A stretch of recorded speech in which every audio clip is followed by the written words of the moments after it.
Minecraft speedrunning has exploded.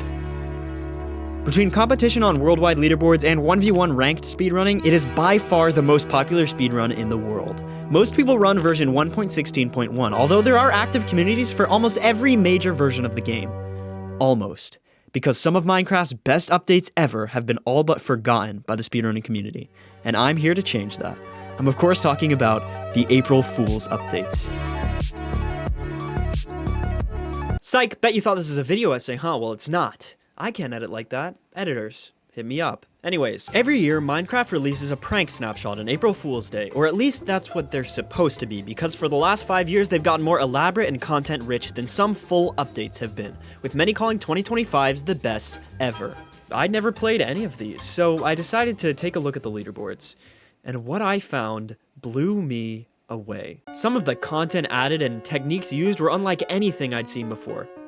So, I decided to speedrun them. I played 5 different categories in 5 different updates, and though they started off similar to normal speedruns, by the last update they were anything but. Things got insane. So, here's what happened.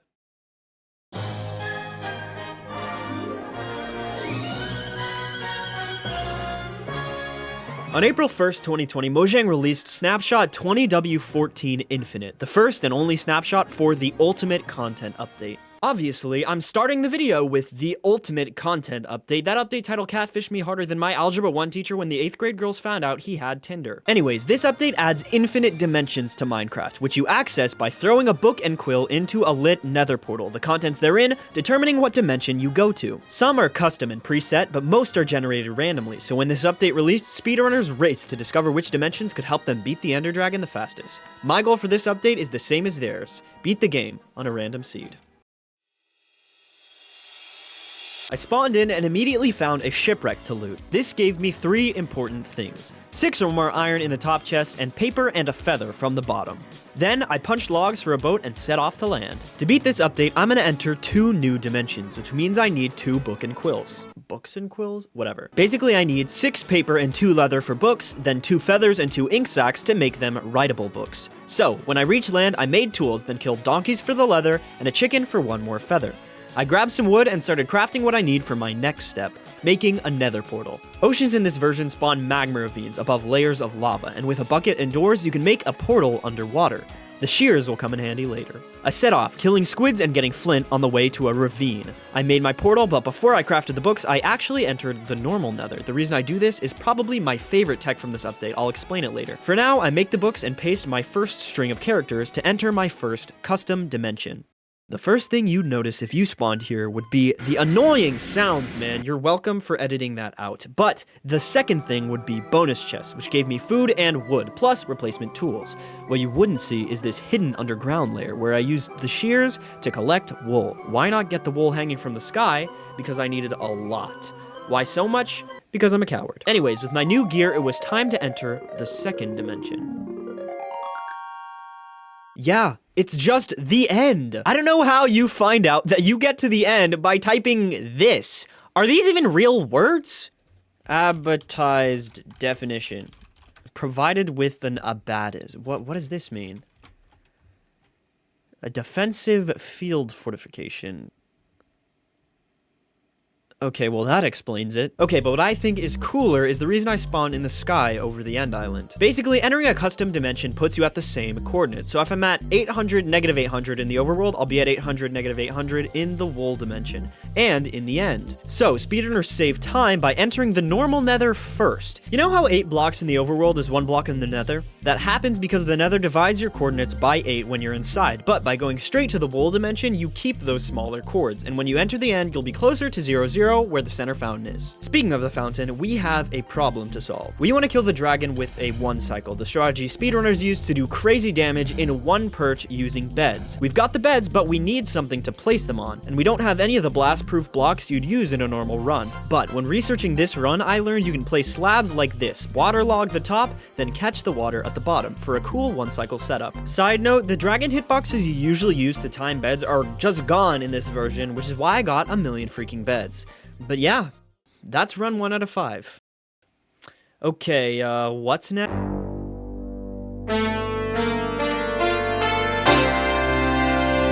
Hey, wait a minute. minute, you skipped 2021. Shut up. No, I didn't. Because guess what they put out in 2021? Screensavers. What? Screensavers? I don't even know how to use these. What are we, 100 years old? Anyways, the next year they locked back in and dropped another banger. One block at a time. The random seed experience in this update is amazing, but it has one flaw. It's so slow! I can't upload that, all looks slow and chopped. Luckily, the main category for this update has some absolutely incredible tech. This time, we're speedrunning the game on a set seed. The first thing I was looking for when I loaded in was a dolphin. In this update, you can hold one thing at a time, but that thing can be a mob, and holding a dolphin gives you permanent dolphin's grace, which is gonna help, because we've got a ways to swim. Soon I arrived at a jungle, and deep within I discovered a lost temple. I mined my way in and headed down to break a lever. And now, I have to come clean.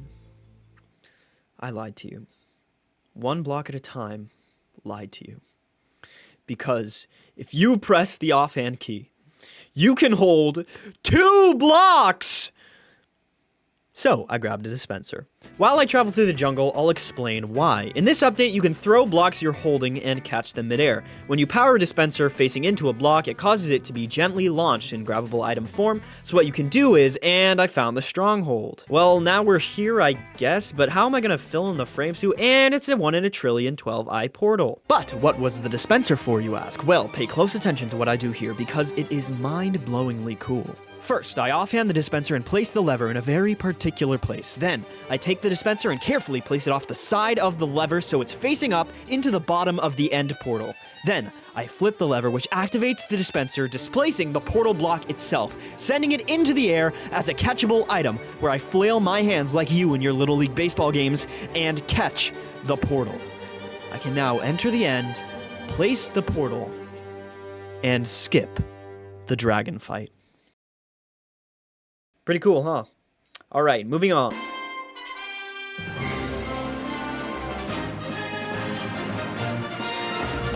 In 2023, we got what I consider to be the most underrated April Fool's snapshot of all time, the vote update. But there's a problem. The 2 categories on this update's leaderboards, like the last couple, are RSG and SSG. But in this case, those categories just look pretty similar to regular Minecraft. So, I had a new category in mind. I wanted to reach just a little higher.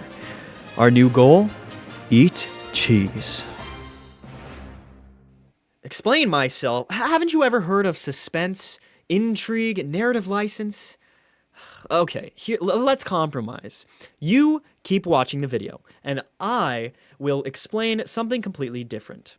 Okay, most underrated April Fool's snapshot of all time. Why do I think that? Well, I believe this is the first Minecraft update truly designed for multiplayer. The voting system itself can be changed based on votes you cast, and the idea of a dynamic voting system between every battling player on a server that could drive inter-player strategy in unique ways is just so cool to me.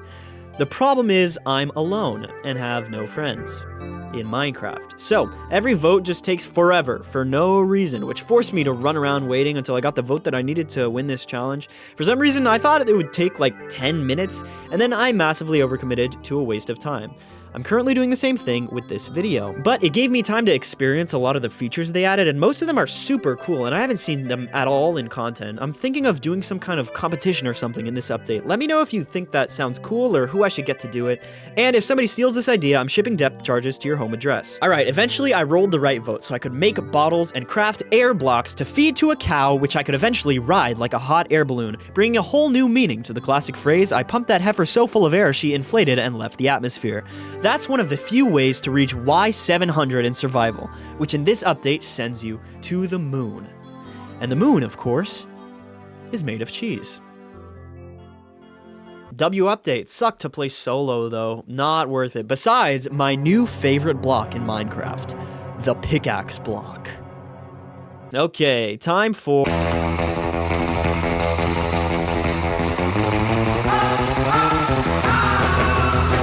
I want you to watch this.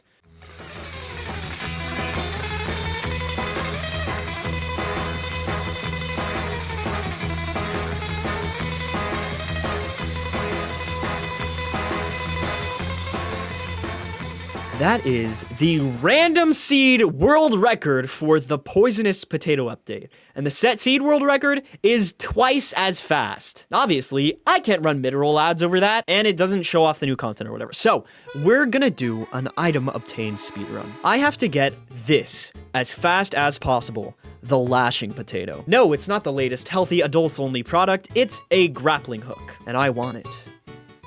So, how do you craft it? A poisonous potato block. Oh no, where will I find poisonous potato? And a toxic beam, which is what your ex calls you if you're a photon, and drops from Guardian. From Toxifin slabs in this cool biome. So, all I had to do was load the world, find a ruined portal, let this guy sit on my face, enter the dimension, loot a village, wander the streets like Oliver Twist, use a frying pan, wander for 20 more minutes, and finally stumble upon the unfortunate slab that would be my victim. Sorry, I'm so tired from the vote update. W item though, hope it never gets added to Minecraft because it's stupid broken, but W item.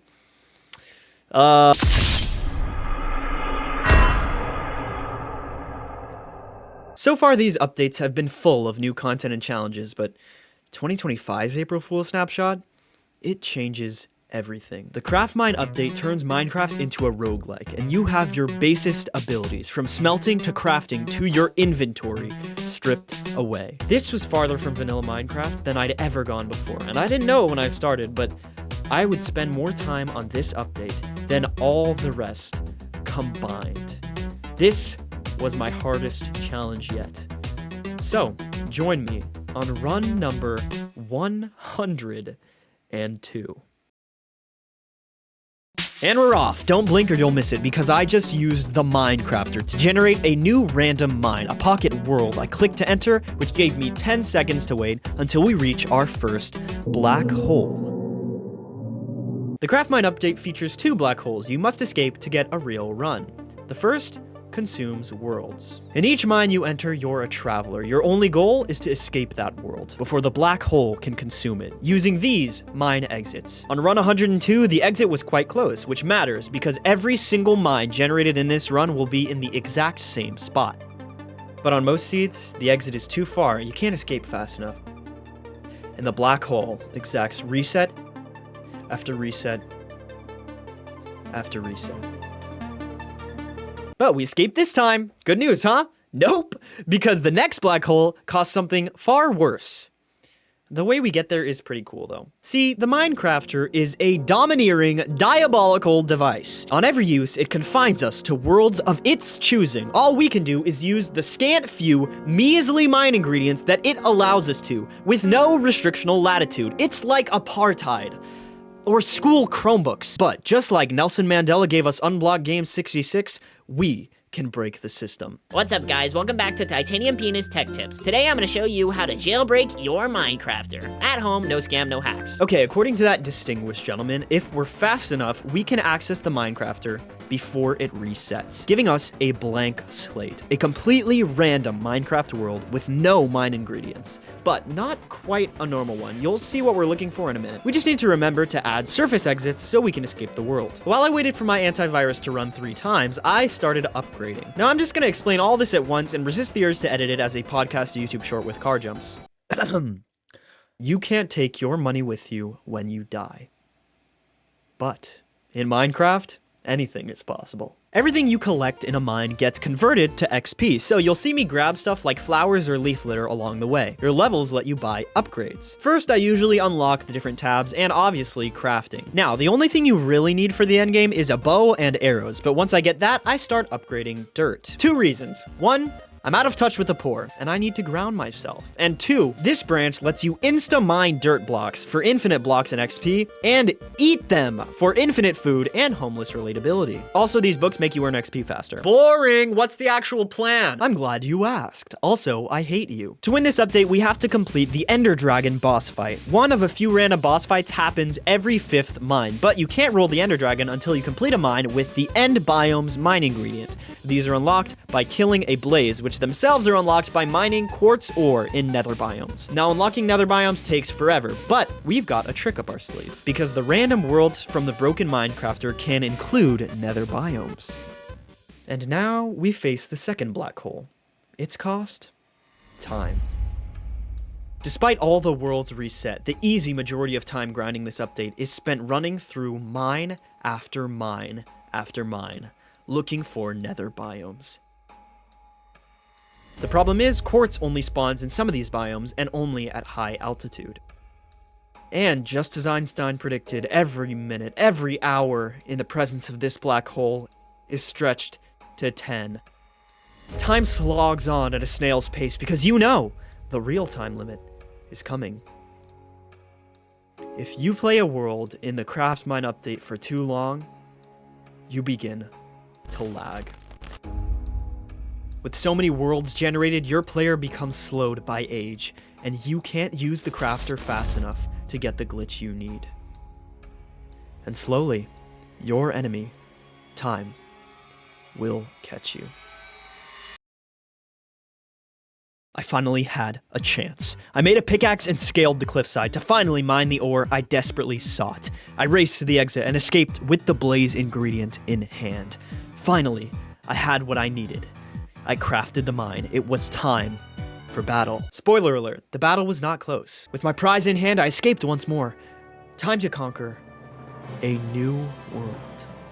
Here are my celebratory moon landing bars. Can't call me a small man the way I be steppin'. It's a shame we defunded NASA to make nuclear weapons. Say Buzz Aldrin's better, and I'll fly you straight to heaven. United States aerospace research helped cause 9/11. And with that, I was finally ready. 3 mines left until mine 20. I jumped back in and ran. I was so close. 2 mines left. This could finally be it. 1 mine left. 1 more sprint. And I was back. Back at the Minecrafter. Could I do it? Would this grind, this pain, finally be over? Oh, it's the wrong one.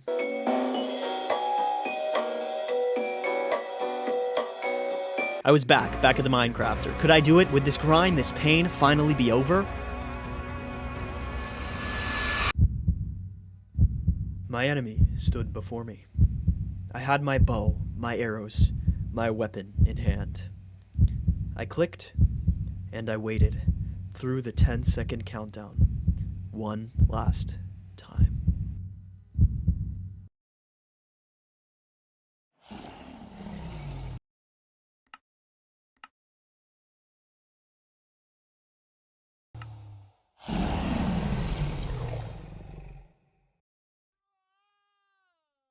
The following is an auditory recreation of this moment. So I have no idea why this happened, but I spawned for the final boss fight about 1,000 blocks in the void. And I even managed to open to LAN and switch to creative mode. And I still died!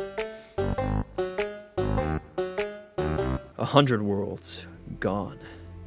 Thousands of hours. Well, maybe not thousands of hours. So many hours wasted. I'd lost.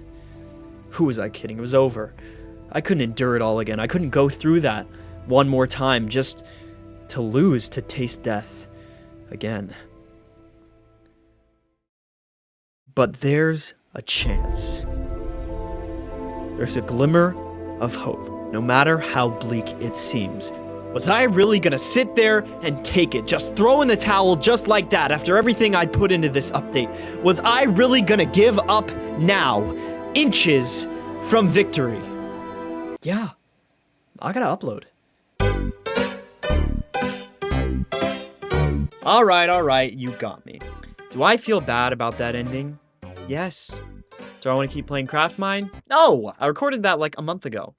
But do I owe it to you, the viewer, to go back and finish what I started? Heck no! But I will do something even better because Mojang just released a brand new April Fool's snapshot. I'm gonna go live today and beat it. If you want to watch the speedrun of this update be born, then go to twitch.tv/thecruiser31. Write that down. Now, in case you hate me, that Smallant video I showed earlier, it's actually really good, and he's covered a few April Fool's updates. From the expert, they're worth a watch. Go on, go ahead. Go. It's fine. It's fine. Go ahead. Just go. Whatever. I don't even care. Just go. Go. What are you still doing here? Go, go, go, go, go, go, go, go!